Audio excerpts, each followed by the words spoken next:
Hello friends, स्वागत है आप सभी का आपका अपना यूट्यूब चैनल प्रॉपर क्लास में। और आज के इस वीडियो में हम लोग पढ़ने वाले हैं क्लास 8 का गणित। इसमें प्रश्नावली 13.4 के प्रश्नों को हम हल करने वाले हैं। इस वीडियो में हम प्रश्न संख्या 6 से लेकर के 10 तक के प्रश्नों को हम हल करने वाले हैं। अगर आप इससे पहले वाले वीडियो नहीं देखे हैं जिसमें हमने 1 से लेकर के 5 तक के सवालों को हल किया है, तो उस वीडियो को आप देख सकते हैं। उसका लिंक मैं डिस्क्रिप्शन बॉक्स में दे दूँगा, वहाँ से आप जाकर के चेक कर सकते हैं और अपने डाउट को क्लियर कर सकते हैं। तो आइए शुरू करते हैं।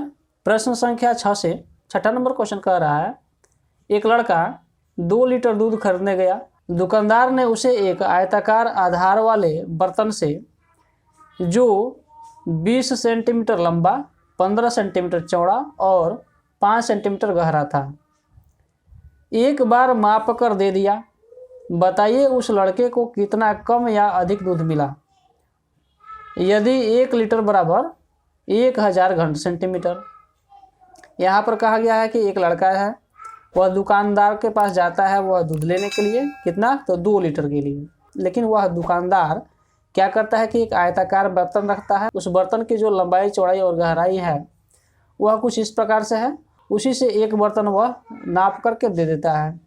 तो यहाँ पर उसको गणना करके बताना है आपको कि उस लड़के को जो दूध मिला वह कम था या ज़्यादा था। अगर कम था तो कितना था, अगर ज़्यादा था तो कितना था। तो आइए इसको बनाते हैं, समझते हैं कि किस प्रकार से यह बनेगा। देखिए यहाँ पर 6 नंबर क्वेश्चन में कहा गया है कि बर्तन की जो लंबाई है, किसकी? तो बर्तन की लंबाई बताया गया है। इसमें कहा गया है कि वह 20 सेंटीमीटर है और चौड़ाई भी बताया गया है। चौड़ाई इसमें बताया गया है आपका 15 सेंटीमीटर और उसके बाद यहाँ पर उसकी ऊंचाई बताया गया है, या कहे इसकी गहराई बताया गया है। तो हम लिखते हैं यहाँ पर ऊंचाई, क्योंकि आपकी किताब में ऊंचाई ही लिखा है। इसकी ऊंचाई है आपका 5 सेंटीमीटर। और इसी से वह क्या करता है कि एक बर्तन, मतलब जो बर्तन है उससे एक बार वह दे देता है दूध। अब हम इस बर्तन का देखेंगे कि आयतन कितना हो रहा है, यानी उसमें, उस बर्तन में कितना दूध अटता है।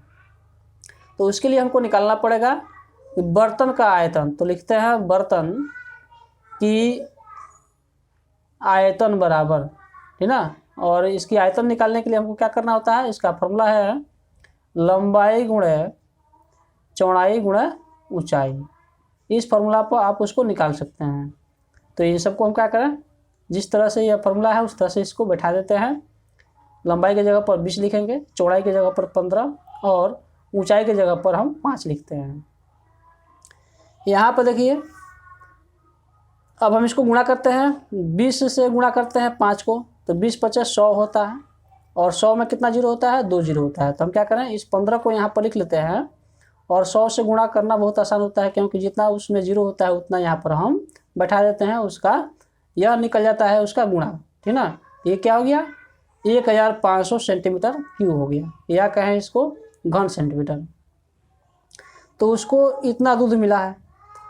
और आपकी किताब में बताया गया है कि 1 लीटर में 1000 घन सेंटीमीटर। तो यहाँ हम लिखते हैं कि चूँकि 1 लीटर बराबर 1000 घन सेंटीमीटर, ठीक ना।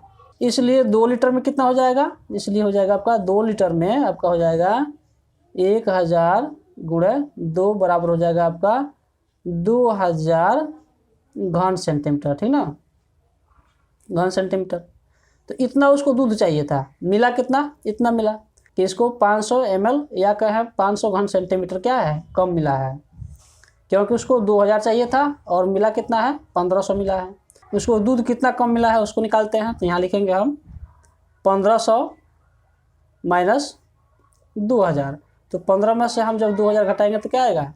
-500 आएगा।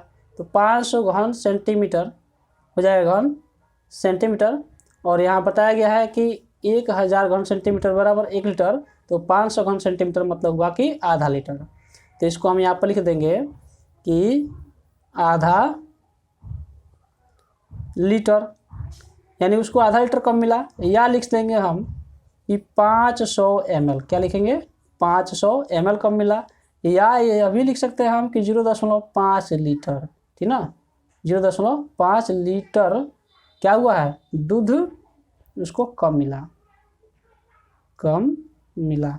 ये चीज़ें आप लिख सकते हैं। अब देखते हैं 7वें नंबर क्वेश्चन को। 7वां नंबर क्वेश्चन कह रहा है कि एक तालाब की लंबाई 20 मीटर, चौड़ाई 12 मीटर और गहराई 8 मीटर है तथा एक दूसरे तालाब की लंबाई और चौड़ाई 20 मीटर के बराबर है तथा गहराई पहले तालाब के बराबर है। किस तालाब में अधिक पानी अटेगा? यहाँ पर बताया गया है 2 तालाब है जिसमें इसकी लंबाई, चौड़ाई और गहराई बता दिया गया है, और दूसरे तालाब को कहा जा रहा है कि उसकी लंबाई और चौड़ाई 20 मीटर ही है, लेकिन उसका गहराई जो है जितना पहले वाले तालाब का था उतना ही दूसरे वाले तालाब का भी गहराई है। अब हम देखते हैं इसमें कि किस में ज़्यादा पानी अटेगा, ठीक ना, इसको हम हल करते हैं। देखिए 7वें नंबर क्वेश्चन में यहाँ पर दिया हुआ है कि पहला जो तालाब है उसका लंबाई दिया गया है, दूसरे तालाब की लंबाई लिख लेते हैं हम। उसका लंबाई दिया गया है 20 मीटर, हम 20 मीटर लिखते हैं, 20 मीटर ही लिख लेते हैं।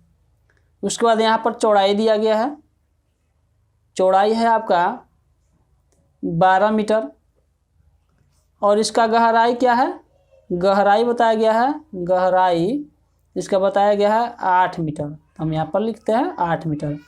अब देखिए इसका जो इसमें पानी अटने वाला है उसको कैसे निकालेंगे, तो इसको निकालने के लिए हम इसका आयतन निकालेंगे। आयतन मतलब कि इसके तन में कितना पानी अटेगा, तो इसको निकालने के लिए हम क्या करते हैं, लंबाई गुणा चौड़ाई गुणा गहराई या ऊंचाई से हम गुणा कर लेते हैं। तो इसका क्या फार्मूला है, लिखते हैं यहाँ पर हम कि पहले तालाब, या लिखेंगे पहले वाले तालाब की आयतन, ठीक ना, आयतन क्या हो जाएगा, लंबाई गुणा चौड़ाई और गुणा गहराई, यहाँ पर लिखते हैं गहराई, ठीक ना। सबको हम यहाँ पर लिखते हैं इसके अकॉर्डिंग, बैठाते हैं 20 गुणा 12 गुणा 8, ठीक ना। अब यहाँ पर हम जब इसको गुणा करेंगे तो क्या आ जाएगा, यहाँ पर आएगा आपका 1920 घन मीटर, ठीक ना, लिखते हैं घन मीटर, ठीक। तो ये हो गया आपका 1920 घन मीटर हो गया। अब देखते हैं दूसरे तालाब का कि दूसरे तालाब में कितना पानी अट रहा है। तो सबसे पहले हम जानेंगे कि दूसरे तालाब की जो लंबाई, चौड़ाई, गहराई है वह कितना है। तो यहाँ पर लिखेंगे हम कि दूसरे तालाब की लंबाई, यहाँ पर बताया गया है कि दूसरा जो तालाब है उसकी लंबाई और चौड़ाई क्या है, 20 मीटर है। तो हम यहाँ पर लिखते हैं लंबाई बराबर क्या, 20 मीटर, चौड़ाई क्या दिया है वह भी आपका 20 मीटर ही है, ठीक ना।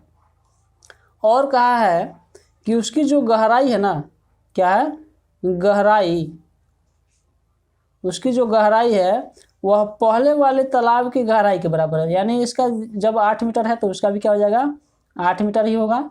अब इसका हम आयतन निकालते हैं दूसरे तालाब का, तो लिखेंगे दूसरे तालाब की आयतन बराबर लंबाई गुणा चौड़ाई और गुणा गहराई, हो गया। अब हम इसको यहाँ पर लिखते हैं 20 गुणा 20 और गुणा 8।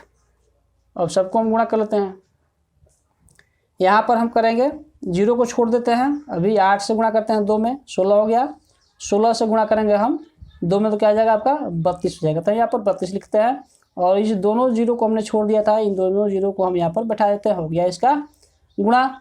अब यहाँ पर लिख लेंगे हम घन मीटर, ठीक ना, घन मीटर हो गया। तो देखिए यहाँ पर, यहाँ है आपका 1920 और यहाँ आया है आपका 3200, यानी लगभग इससे दोगुने के बराबर है, लगभग, ठीक ना, पूरा नहीं है, लगभग, यानी 19 दूना कितना होता है, 38 होता है, यहाँ 32 आया है। तो यह जो है काफ़ी इससे बड़ा है, यानी इसमें ज़्यादा, इसमें क्या हो रहा है, पानी अट रहा है। तो हम यहाँ पर लिख देंगे कि दूसरे तालाब में अधिक पानी अटेगा, लिख लेते हैं कि दूसरे तालाब में अधिक पानी अटेगा, ठीक ना, दूसरे तालाब में अधिक पानी अटेगा, और यही क्या हो गया आपका आंसर हो गया। अब देख लेते हैं 8वें नंबर क्वेश्चन को। 8वां नंबर क्वेश्चन कह रहा है कि एक खाली डिब्बा जिसमें साबुन रखा जाता है, डिब्बों की लंबाई 0.40 मीटर, चौड़ाई 0.25 मीटर तथा ऊंचाई 0.25 मीटर है। साबुन 5 सेंटीमीटर गुणे 4 सेंटीमीटर गुणे 2 सेंटीमीटर साइज का है। डिब्बे में कितने साबुन रखे जा सकते हैं? यहाँ पर एक डिब्बे की साइज बताया गया है जो सभी के सभी मीटर में इसका पैमाना है, और यहाँ जो साबुन दिया गया है वह सेंटीमीटर में है, और इसकी लंबाई चौड़ाई और ऊंचाई बता दिया गया है। अब इसमें कहा गया है कि जो साबुन आप इसमें रखेंगे डिब्बे में, तो इसमें कितना साबुन अटेगा इसको आपको बताना है। तो हम क्या करेंगे, साबुन की जो संख्या है वह निकालने के लिए डिब्बे के आयतन में हम भाग दे देंगे साबुन के आयतन से। यह जो डिब्बे की लंबाई चौड़ाई और ऊंचाई दिया गया है उसको हम मीटर से सेंटीमीटर में बदलेंगे, क्योंकि साबुन भी सेंटीमीटर में ही दिया हुआ है। यहाँ पर हम लिखते हैं पहले कि खाली डिब्बे की लंबाई कितना है, तो लिखेंगे हम खाली डिब्बे की लंबाई, यहाँ पर दिया है 0.40 मीटर। अब इस मीटर को हम सेंटीमीटर में बदलेंगे तो क्या करेंगे, इसमें 100 से हम गुणा करेंगे, क्योंकि इसमें 100 सेंटीमीटर बराबर 1 मीटर होता है, इसलिए हम क्या करें, इसमें हम 100 से गुणा करते हैं। तो लिखेंगे यहाँ पर 0.40 गुणे 100, और 100 से जैसे गुणा करेंगे यह क्या आ जाएगा आपका 40 सेंटीमीटर हो जाएगा, ठीक ना। यहाँ पर 2 जीरो है, यह दशमलव का हो जाएगा, 2 स्थान इधर चलाएगा। उसी प्रकार से यहाँ पर हम चौड़ाई निकाल लेते हैं। चौड़ाई दिया हुआ है आपका 0.25 मीटर, इसमें भी हम क्या करते हैं 0.25 मीटर में हम 100 से हम गुणा कर लेते हैं, और इसको जब गुणा करेंगे तो यह भी क्या हो जाएगा, दशमलव की जो संख्या है वह 2 स्थान इधर रहेगा, क्योंकि 100 में 2 जीरो है। यह भी क्या हो जाएगा आपका 25 सेंटीमीटर हो जाएगा। और ऊंचाई भी दिया है इतना ही, तो लिखते हैं यहाँ पर ऊंचाई बराबर 0.25 मीटर। सेम चीज़ है, इसको हम ऐसे ही उतार लेते हैं, क्योंकि दोनों जगह क्या दिया है 0.25 मीटर दिया है। यह भी क्या हो जाएगा आपका 25 सेंटीमीटर हो जाएगा। अब हम क्या करेंगे कि साबुन का संख्या निकालेंगे, तो लिखेंगे यहाँ पर कि साबुनों की संख्या बराबर हो जाएगा आपका खाली डिब्बे की आयतन, खाली डिब्बे की आयतन, और बटा में लिखेंगे हम साबुन का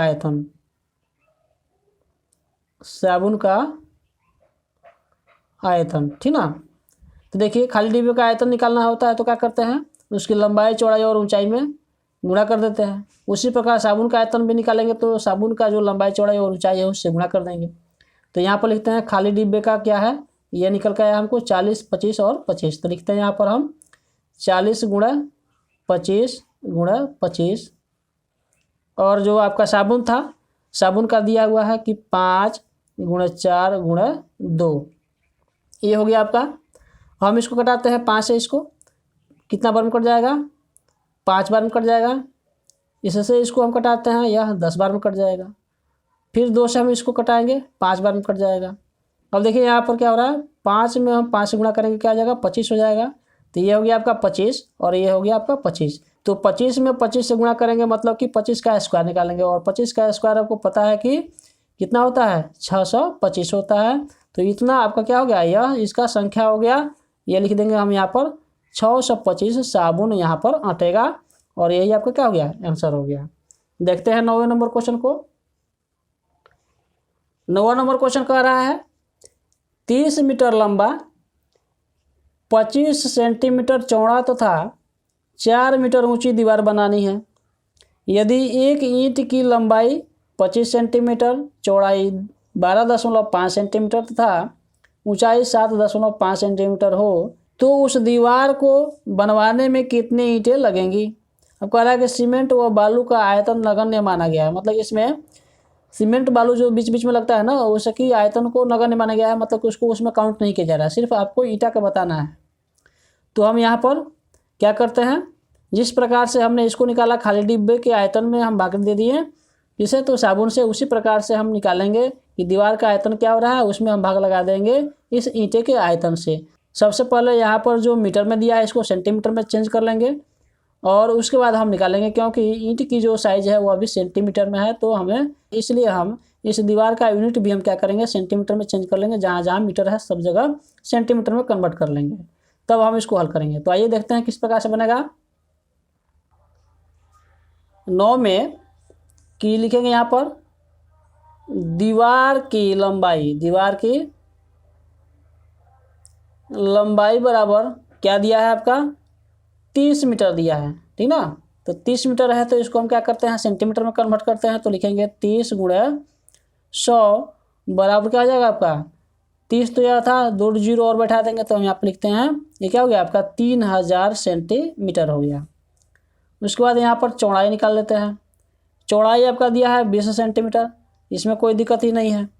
उसके बाद आपका ऊंचाई दिया हुआ है, ऊंचाई बराबर क्या दिया है आपका, दिया है 4 मीटर, ठीक ना। लिखते हैं यहाँ पर हम 4 मीटर, ठीक ना। तो 4 मीटर को हम सेंटीमीटर में बदलेंगे, तो 4 में हम गुणा कर देंगे किससे, 100 से गुणा करेंगे तो हो जाएगा आपका 400 सेंटीमीटर।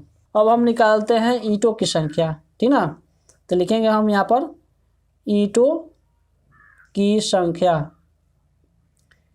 ईंटों की संख्या क्या हो जाएगा आपका, दीवार का आयतन, तो लिखेंगे यहाँ पर दीवार का आयतन बटा लिखेंगे ईंट का आयतन, ठीक ना। तो दीवार का आयतन कैसे निकलेगा, इसकी लंबाई चौड़ाई और ऊंचाई में हम गुणा कर देंगे। तो लिखते हैं यहाँ पर क्या है 3000 आया, तो लिखते हैं 3000 इसका लंबाई है और इसका चौड़ाई क्या है 20 है, तो 20 लिखते हैं। इसका ऊंचाई आपका 400 निकला है, तो लिखते हैं यहाँ पर 400। और ईंट का जो साइज़ दिया गया है वह दिया है आपका 25 सेंटीमीटर, तो हम यहाँ पर लिखते हैं 25। फिर दिया है 12.5 गुणे 7.5, ये क्या था आपका लंबाई चौड़ाई ऊंचाई, इस प्रकार से इसका ईंट का दिया गया है। अब हम इसको दशमलव को जैसे यहाँ से हटाते हैं, ये क्या हो जाएगा आपका 10 यहाँ हो जाएगा।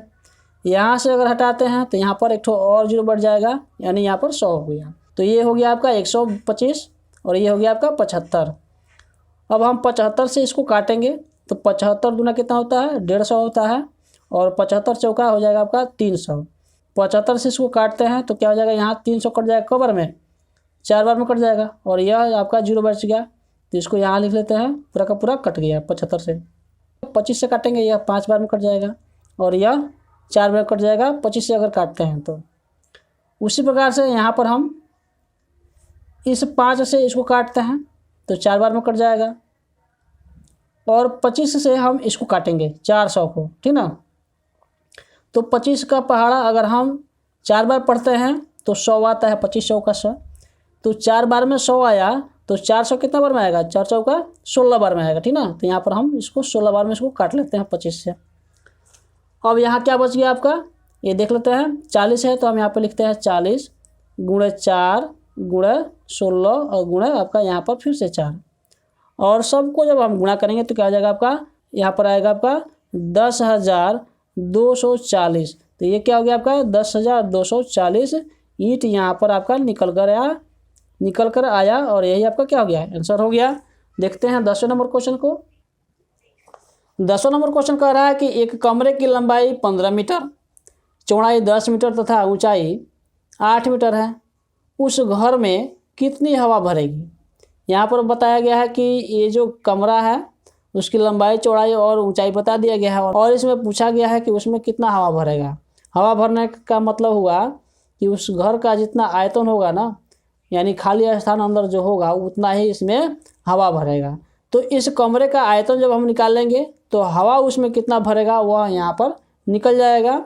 वैसे वह बात अलग है कि उसमें हम हवा प्रेशर करके भरें तो उसमें ज़्यादा हवा भरा जा सकता है, लेकिन उस बात से यहाँ पर आपको नहीं लेना देना है। यहाँ पर सिर्फ आपको बताना है कि उस घर की आयतन क्या है, उसी से संबंधित यहाँ पर प्रश्न पूछा गया है। तो आइए देख लेते हैं इसको कि कमरे की लंबाई जो है, लिखते हैं कि कमरे की लंबाई बराबर दिया है 15 मीटर, इसका चौड़ाई दिया हुआ है आपका 10 मीटर और इसका ऊंचाई भी दिया हुआ है, वह है आपका 8 मीटर। तो लिखते हैं यहाँ पर कमरे का आयतन, लिखते हैं कमरे का आयतन, या लिखेंगे कि हवा का अमाउंट, ठीक ना। कमरे का आयतन बराबर हो जाएगा आपका लंबाई गुणा चौड़ाई गुणा ऊंचाई, ठीक ना। यहाँ लिखते हैं 15 गुणा इसको 10 और फिर हम 8।